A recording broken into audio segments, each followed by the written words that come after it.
산상수훈 시리즈 말씀, 나무를 좋게 만들면 열매가 좋아진다. 이 팔복 말씀의 첫 번째 말씀, 팔복 시리즈의 첫 번째, 그 중에서 심령이 가난한 자는 복이 있다는 두 번째 말씀, 심령이 가난한 나무라는 제목으로 이 시간, 지난 시간에 이어서 말씀을 계속해서 전하겠습니다. 산상수훈은 배경이 있습니다.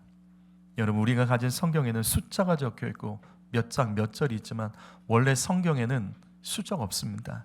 통으로 이어져 있습니다. 그래서 말씀을 이렇게 우리가 장별로 볼 때 그냥 장별로 나눠서 보실 것이 아니라 연결해서 같이 보셔야 됩니다.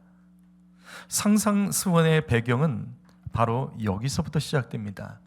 마태복음 4장 23절을 보시게 되면 예수님께서 갈릴리를 중심으로 그리스도의 사역을 시작하실 때 먼저 세 가지 사역을 집중적으로 하셨습니다.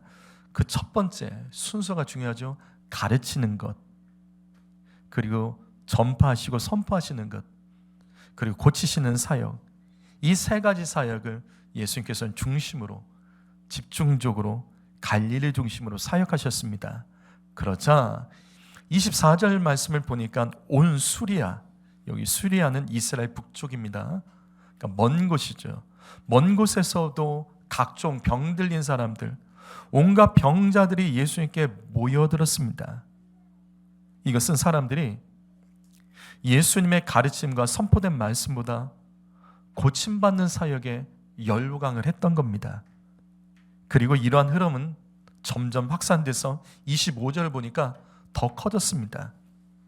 이스라엘 지역과 근방의 다른 지역까지 예수님의 치유 사역의 소문이 퍼지면서 수많은 사람들이 예수님께 치유받기 위해서 모여들었다고 성경은 기록되어 있습니다. 자, 그때 그럼 예수님께서는 어떻게 하셨을까? 병고침을 원해서 사방에서 모여든 사람들, 그 아픈 몸을 이끌고 먼 곳에부터 온 그들을 향해서 주님께서 하신 일은 신기하게도 마태복음 5장 1절에 산에 올라가서 앉으셨습니다. 주님은 높은 곳에서 수많은 무리를 보시고 주님이 가장 첫 번째로 하셨던 것은 치유 사역이 아닙니다. 그것은 바로 심령이 가난한 자는 복이 있나니 천국이 그들의 것이며, 예수님은 말씀을 가르치셨습니다. 예수님은 말씀을 선포하셨습니다. 성도 여러분, 산상수훈의 배경을 분명하게 이해하셔야 됩니다. 사람들은 예수님 사역 중에 치유 사역을 기뻐했고 좋아했고 따랐습니다. 그래서 사방에 온갖 병자들이 모여서 저마다 자신의 질병을 고침받기 위해 예수님을 따랐다고요. 하지만 주님은 그들을 향해서 병을 고쳐주신 것이 아니라 오히려 말씀을 가르치셨고 말씀을 선포하셨습니다. 여러분, 바로 이것입니다. 마태복음 4장 4절, 사람이 떡으로만 살 것이 아니오 하나님의 입으로부터 나오는 모든 말씀으로 살 것이라. 주님은 이 말씀을 실행하고 계신 겁니다. 주님을 떡을 구하며 주님께 나오는 사람들에 의해서 생명이 있는 말씀을 그들에게 가르쳐 주신 것입니다. 주님은 이 땅의 기적을 구한 자들에게 하늘에 속한 영원한 생명의 말씀을 가르쳐 주셨습니다. 그렇다면 팔복의 첫 번째 말씀인 심령이 가난한 자가 복이 있다는 이 말씀에서 심령이 가난한 사람은 어떤 사람입니까? 우리 지난 시간에 첫 번째 말씀을 들었죠. 심령이 가난한 것은 이것을 반대로 이해하시면 됩니다.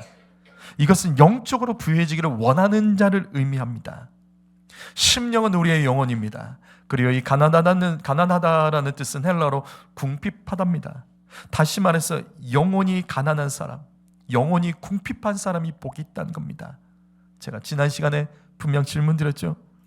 여러분의 삶의 궁핍은 뭐냐고요? 내 삶에 정말 궁핍한 게 뭐예요? 내 삶에 없는 것, 정말 필요한 것, 여러분에게 무엇이냐고요? 오늘 말씀에 나온 사람들은, 예수님 앞에 모인 사람들은 병 고침 받는 거예요. 병든 문제 고침받는 그 문제가 궁핍해서 주님을 따랐습니다. 그런데 주님은 심령이 가난한 자가 복이 있다고 말씀하십니다. 바로 이겁니다. 여러분, 사랑하는 성도 여러분, 영혼에 대한 궁핍함이 여러분에게 있으십니까? 영혼에 대한 궁핍함이 있냐고요? 여러분 인생을 살면서 무엇이 궁핍하십니까? 영혼에 대한 궁핍함을 가져본 적이 있으세요? 더 예배하고 싶고, 더 기도하고 싶고, 더 말씀 듣고 싶고, 영적으로 더 살고 싶은 아주 그 궁핍한 마음이 내 안에 있냐고요? 여러분 중에 빨리 천국 가고 싶어서 오늘이라도 주님 만나고 싶어하는, 주님 만나기 원하는 사모하는 궁핍함이 여러분이 있으십니까? 그렇다면 세상 것에 우리가 끌려다니지 않죠. 바로 이 말씀입니다. 사랑하는 성도 여러분, 영혼의 궁핍함을 가질 수 있는 사람이 복이 있는 사람입니다. 그리고 천국은 그런 사람이 들어간다라고 말씀하고 있습니다. 로마서 7장 24절 말씀, 오라 나는 공고한 사람이로다. 이 사망의 몸에서 누가 나를 건져내랴. 바울이 그래서 복된 사람입니다. 그는 스스로 곤고한 사람, 궁핍한 사람이라고 말합니다. 영적으로 나는 갈급한 사람이야. 영적으로 나는 가난한 사람이야. 나의 힘으로는 도저히 이 문제를 해결할 수 없어. 그래서 바울이 날마다 하나님을 가까이 하고 주님을 의지하며 살았다는 거예요. 나의 영혼이 궁핍함을 느낄 수 있는 사람이 복된 사람입니다. 그리고 천국은 그와 같은 사람들이 들어갈 거예요. 이 땅의 문제에 계속 끌려다니고 이 땅 염려, 이 땅 걱정과 이 땅 염려, 그거에 끌려다니는 사람이 어떻게 천국을 갈 수 있냐고요? 성경은 절대로 그렇게 말하지 않나요? 심령이 가난한 자가 천국에 들어갈 수 있습니다. 오늘은 두 번째로 심령이 가난한 사람의 두 번째 의미를 말씀드리겠습니다. 심령이 가난한 사람은 어떤 사람입니까? 두 번째로 영적인 연약함을 고백하는 사람이 심령이 가난한 사람이에요. 다시 말씀드립니다. 오늘 말씀의 배경을 기억하셔야 돼요. 오늘 말씀의 배경은 자신들의 질병의 문제를 해결받기 위해서 사방에서 많은 병자들이 예수님께 모여들었습니다. 몸이 연약해서요. 그러다 주님은 그들을 향해서 첫 번째로 하신 말씀이 심령이 가난한 자가 돼야 한다. 심령이 가난한 자가 되는 것이 진짜 복이다. 주님은 각종 질병의 문제로 육체의 연약감을 해결하기 위해 모여든 사람 향해서 영혼이 가난한 자가 복이 있다라고 말씀하신 거예요. 주님은 육신의 연약함을 고침받기 위해서 아픈 몸을 이끌고도, 생각해 보세요. 병든 사람이 고침받기 위해서 아픈 몸을 이끌고도 아주 먼 곳에서부터 온 힘을 다해서 주님 만나게 찾아온 겁니다. 주님 어떻게 만나죠? 주님이 어디 계신 거죠? 인터넷 검색이라 해야 되는데 보면 어디에 가면 지금 주님이 있더라 알 수 있는데 모르는 거예요. 주님이 어디 계신지 몰라요. 사람들의 소문 따라서 아픈 몸을 일구고 저 먼 곳에서부터 병 낫기 위해서 육체의 연약함 고치기 위해서 모여든 사람을 향해서 주님 말씀하신 건 바로 이겁니다. 너희는 왜 영혼에 대한 연약함을 갖지 못하느냐? 영혼이 연약해서 주님 만나서 살기 위해, 영적으로 건강해지고 싶은 그 삶을 살기 원하는 그 간절함이 왜 없느냐라고 말씀하신 거예요. 영혼이 살기 위해서 몸부림친 자가 진짜 복이 있다라고 주님 말씀하시는 거예요. 사랑하는 성도 여러분, 여러분은 영적인 연약함을 고백하며 예수 믿으십니까? 여러분은 정말로 영적인 영향력을 고백하며 예수 믿으십니까? 아니면 영적으로 스스로 만족하고 나는 영적으로 강하다, 믿음 생활 잘한다, 자만에 빠져 있지는 않습니까? 스스로 거룩한 척하면서 예수 믿고 있지는 않습니까? 그래서 예전에 거룩했던 거, 그런 거 자랑하고 계시지 않으세요? 영적으로 지금 연약한데도 그 연약함을 정직하게 인정하지 않고 심령의 가난함이 없이 마치 영적으로 부유한 자처럼 여러분 그렇게 예수 믿고 계시지 않습니까? 성도 여러분, 예수님의 수제자 베드로가 바로 이것에 실패해서 예수님을 3번이나 부인했다는 사실을 기억하십시오. 마태복음 26장 31절과 33절 말씀 읽어보시겠습니다. 있습니다. 시작.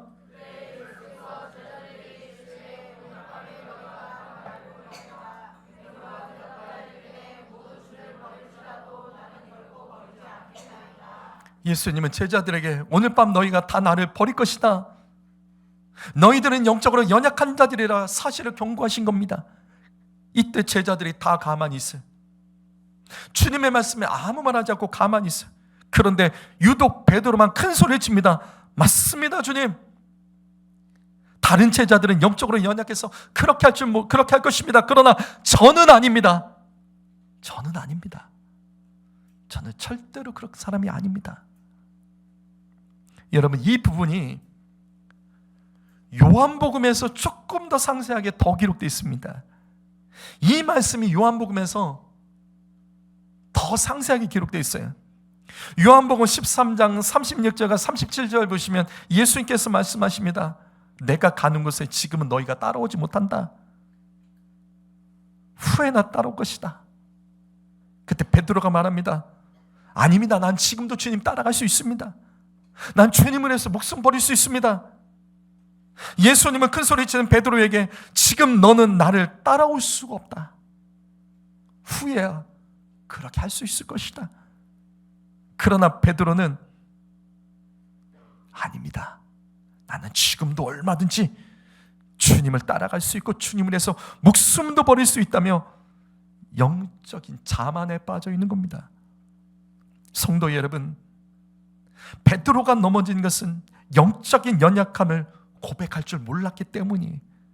그는 스스로 영적으로 자만에 빠져 있었기 때문에 사람들 앞에서 주님을 3번이나 부인하고 이후에 바로 주님을 저주하는, 그래서 큰 수치를 당하게 됩니다.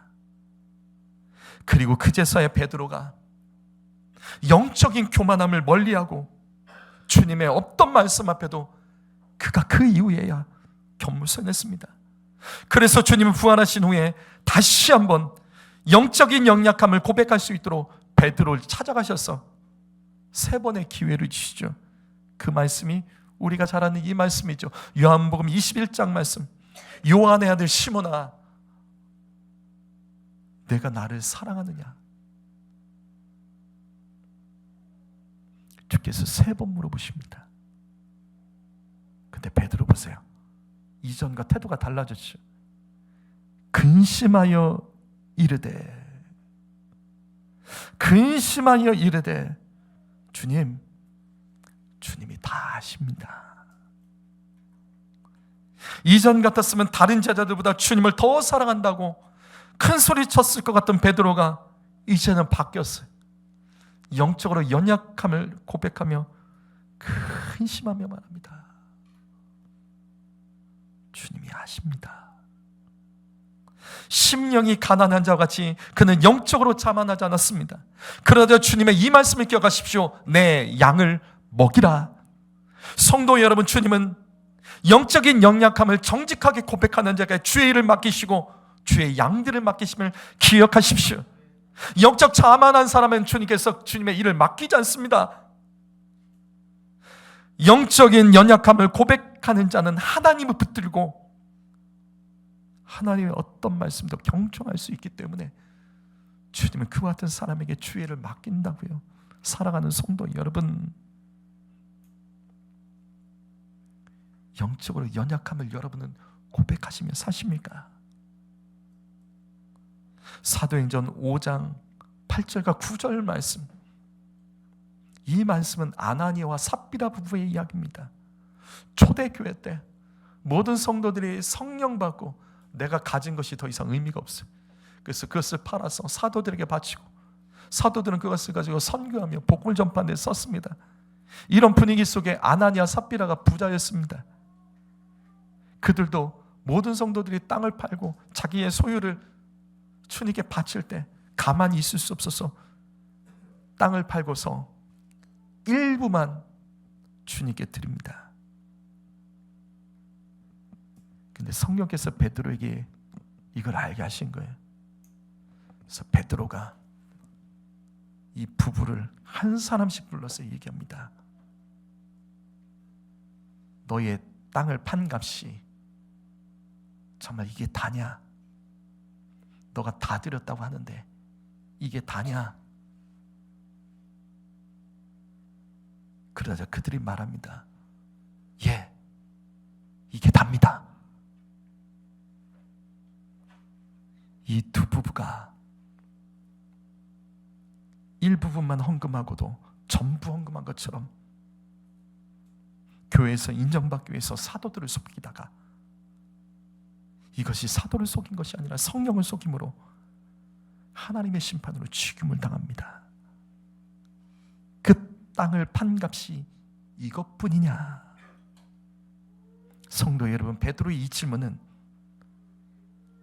아나니아와 삽비라에게 헌금 더하라는 말씀이 아니죠. 이 땅을 판 값이 이것뿐이냐? 베드로는 이들에게 영적으로 연약함을 인정하고 정직할 기회를 준 겁니다. 만약 이때 아나니아와 삽비라가 물질에 대해서 자신들이 영적으로 연약한 자라는 사실을 이때 정직하게 인정했다며, 나는 물질에 대해 연약한 자입니다, 나를 불쌍히 여겨달라고, 나를 도와달라고 베드로에게 정직하게 말했다면 그들은 죽지 않고 오히려 베드로는 아나니아와 삽비라의 영적인 연약함을 말씀으로 지도하며 그들을 위해서 기도해 줬을 것인데, 이 말씀 보십시오. 그들은 영적으로 교만했습니다. 영적으로 교만했습니다. 그래서 하나님의 심판을 피하지 못한 거예요. 성도 여러분, 기도가 어려운 성도님 계십니까? 기도 안 하면서도 하는 척 하는 분들 계시죠? 그게 어떤 유익이 있어요? 기도 안 하잖아요. 근데 기도하는 척 하는 분들 계시죠? 그래서 영적으로 유익이 뭐가 있으세요? 주일 성수하십니까? 예배는 어떠세요? 헌금 정직하십니까? 말씀의 경청이 어려운 성도 있으십니까? 안 되는데도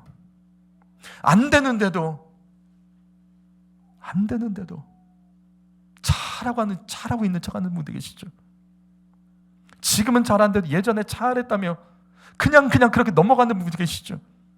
지금은 내가 이래도 예전에는 잘 쓰임받았다고 하면서 영적으로 연약함을 고백해야 될 그 시점에 자만하고 힘 있는 것처럼 그렇게 버티는 분들 계시죠?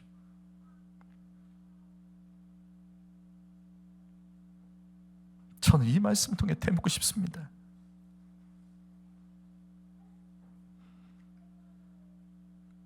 이 같은 영적인 연약함을 언제 고백해 보셨습니까? 사실 나는 기도가 안 돼.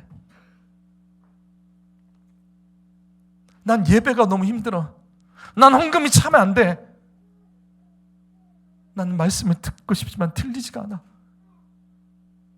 영적인 연약함을 여러분 언제 고백해 보셨습니까?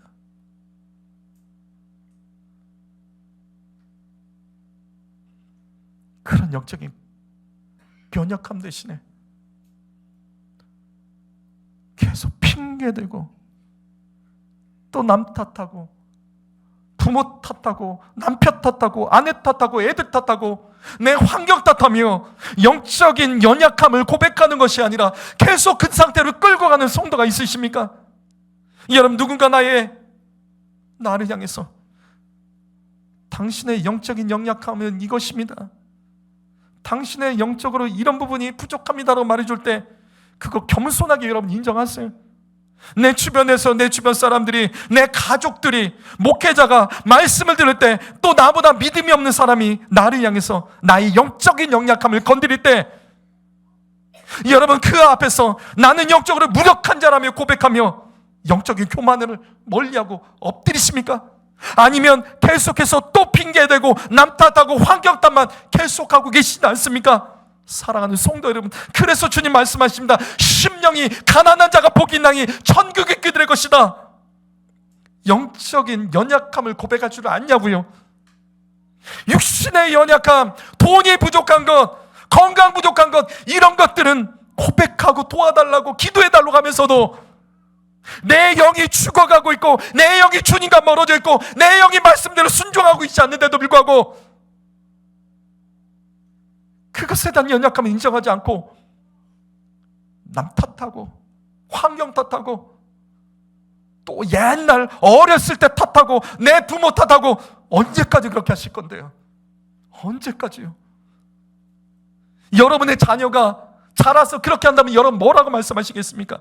사랑하는 성도 여러분, 몸의 치유를 받기 위해서 몸부림치는 자들에게 주님께서는 너의 영의 살아남, 너의 영의 연약함을 인정하고 너의 영의 오늘이라도 천국 가는 것을 소망하라고 가르치신 말씀이, 심령이 가난한 자가 복이 있나니 천국에 그들이 것입니다 라고 말씀하신 겁니다. 성도 여러분, 영혼이 가난한 게 진짜 복입니다. 돈 벌고 내가 하는 일이 잘 되고 내가 계획한 것이 잘 되는 게 진짜 복이 아니라 내 심령이 가난할 줄 알고 내 심령이 말씀 앞에서, 예배 앞에서 연약함을 인정할 줄 아는 믿음이 진짜 복 있는 믿음이죠. 고린도후서 12장 9절 말씀 읽어볼까요? 자, 소리내서 있습니다. 분명한 소리 있습니다. 시작.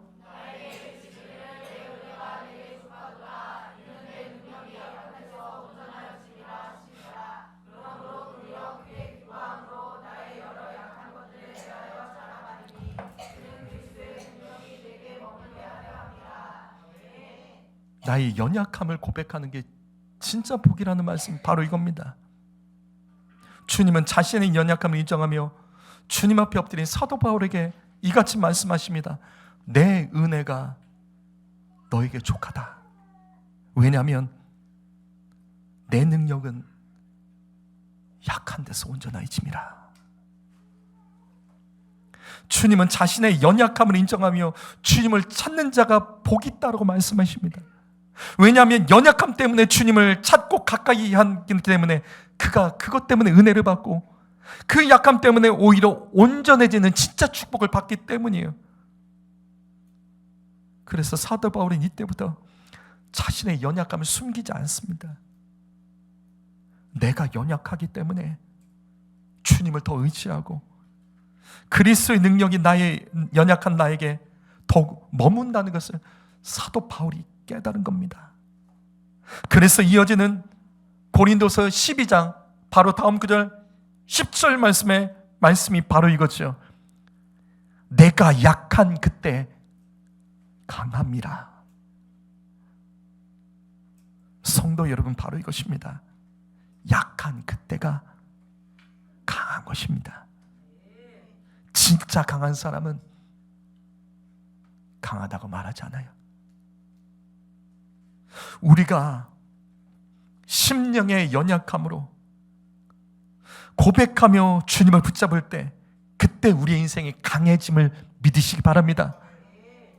주 앞에서 약해짐을 고백할 때 진정 강한 인생이 됨을 믿습니다. 심령의 연약함을 고백할 때 우리는 강하신 하나님의 도움을 받아서 이 땅에서 승리하고 그리 아니하실지라도 주의 강한 손이 우리를 천국으로 인도하여 주심을 믿습니다. 심령이 가난한 자, 그 심령이 연약함을 늘 고백할 줄 아며 엎드리는 그 영혼, 천국 갈 때까지 주님께서는 그들을 붙들어 주시고 강하게 역사하여 주십니다. 오늘 말씀을 정리하죠. 팔복의 전체 말씀에 대해서 그 구조를 말씀드릴게요.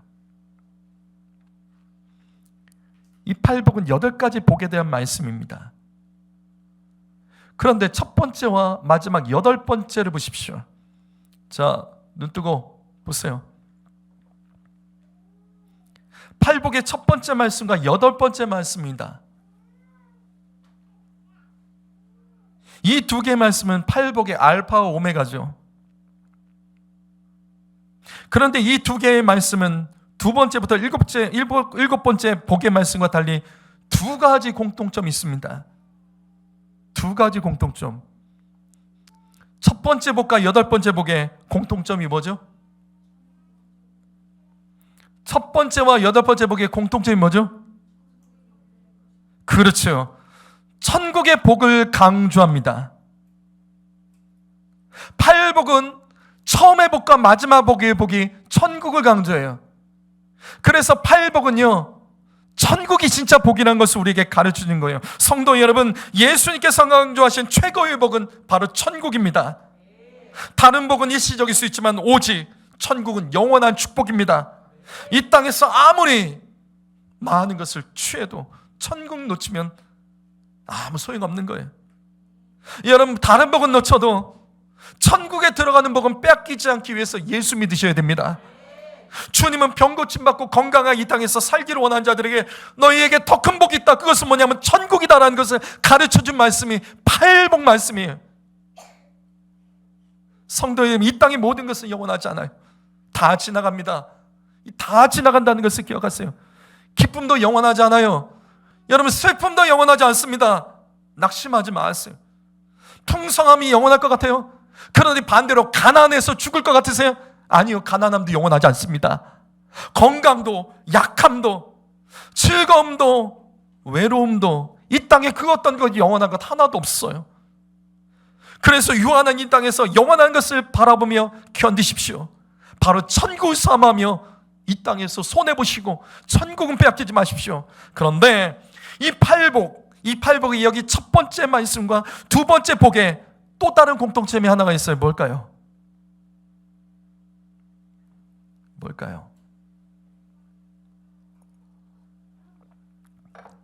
이건 한글 성경으로는 절대 이해할 수 없죠. 한글 성경으로는 절대 몰라요.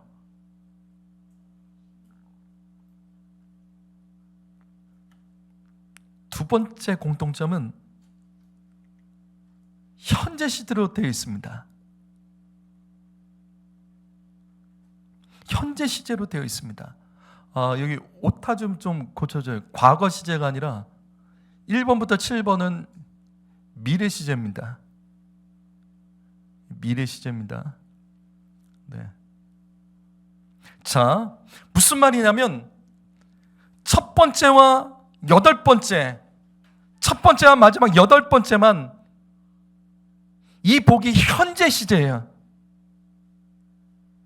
나머지 두 번째부터 일곱 번째는 미래 시제로 기록되어 있습니다. 이것이 무슨 말이냐면 여러분, 다른 복은 내일 받아도 돼요. 오늘 심고 내일 거둬도 상관없어요. 그런데 이거는 놓치지 마세요. 천국에 대한 이 복은 오늘 받으셔야 됩니다. 심령이 가난한 것과 주님과 그 말씀대로 살기 위해서 욕먹고 조롱당하고 손해보는 일, 이건 내일로 미루지 마세요. 절대 내일로 미루시면 안 돼요. 왜냐하면 우리의 인생이 오늘날 마지막이 될 수 있기 때문입니다. 우리의 인생은 오늘이 마지막이 될 수 있어요. 예배를 다음에 미루지 마세요. 심령이 가난한 자는 절대로 예배를 미루지 않습니다. 심령이 가난한 자는 절대로 찬양과 기도를, 감사를 내일로 미루지 않습니다. 다음에 하지, 이거 안 합니다. 심령이 가난한 자는 절대로 이 땅의 돈 때문에 오늘 주님을 놓지 않습니다. 심령이 가난한 자는 오늘 천국 가기 위해서 내 삶의 죄를 오늘 끊어낸다고요. 회개한다고요. 사랑하는 성도 여러분, 내일을 준비한다면서 오늘 놓치지 마십시오. 이게 바로 팔복의 말씀입니다. 오늘 주님 만날 준비가 되어 있지 않다면 내일을 준비하지 마세요. 오늘이 먼저입니다. 왜? 오늘이 나의 인생의 마지막 날이 될 수 있습니다. 기억하십시오. 주님은 과거의 믿음이 아닌 현재 믿음으로 만나는 것입니다. 오늘 심령이 가난한 이 땅에 가난한 문제들이 많아도 내 영혼은 오늘 주님 만날 준비를 하셔야 된다고요. 시험에 들지 마세요. 남 탓하고 원망하지 마세요. 예배 시간에 인상 쓰고 계시지 마세요. 예배 시간에 졸린다고 졸지 마세요. 오늘 이 예배가 내 인생의 마지막이 될 수 있음을 왜 모르십니까? 예수님은 분명 가져가십니다. 천국에 들어가는 거, 이 복은 오늘 받아야 되는 복이에요. 이 복은 내일 받으면 안 돼요. 왜? 오늘이 마지막 날이 될 수 있기 때문입니다. 오늘이 우리의 인생의 마지막 될 수 있음을 기억하며 성도 여러분, 그래서 그렇게 예배하셔야 됩니다. 오늘 주님이 내 영혼을 부르신다면 자신 있으세요? 오늘 주님께서 내 영혼 부르신다면 여러분 자신 있으십니까? 오늘 주님이 내 자녀들 부르신다면 내 자녀들은 어떻게 될까요? 얘네들 천국 갈 수 있을까요? 부모 여러분 왜 해롱해롱 하십니까? 부모 여러분 왜 헷갈리십니까? 믿음의 부모 여러분 왜 중요한 것을 놓치십니까? 심령이 가난하셔야 됩니다. 영적으로 부유해지기를 소망하셔야 됩니다. 영적으로 연약함을 인정하고 오늘 엎드리지 않으면 오늘 나의 인생의 마지막이 돼요. 주님이 허락하신 천국에서 거절당하시려면 어떻게 하시려고요? 내일 준비하다가 오늘 놓치시면 어떻게 하시려고요? 사랑하는 성도 여러분, 심령이 가난한 자, 주님을 위해서 핍박받고 손해보고 어려움 당하는 거 받아내세요. 견디세요. 오늘이 우리 인생의 마지막임을 기억하고 온전히 주님을 믿고 온전히 주님 모시기에 합당한 사람이 되어 천국에 들어가는 사랑하는 성도 여러분 모두가 되시기를 예수님의 이름으로 축복합니다. 기도하겠습니다.